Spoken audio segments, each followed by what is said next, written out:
Hello friends, welcome back to this Facebook page. In today's video, you have to first take the groundnuts and then paste them on the sheet. Now draw lines and make a perfect giraffe as shown in the video. How beautiful this giraffe looks. Now start spreading glue and Q-tip on a sheet like this. Spread these on this sheet in a perfect manner as shown. You have to apply some glue here too. And now cut this leaf and paste it in the form of a cat. See how it looks.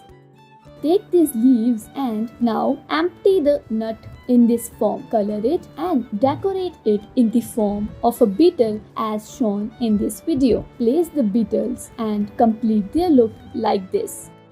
Draw this on a white sheet and start making the pattern as shown in the video. Apply tape and now paste this on the tape here. Complete this and apply a star too on the top. Place some balls on it and now some strips like this. Thanks for watching this video. Hope you guys enjoyed it.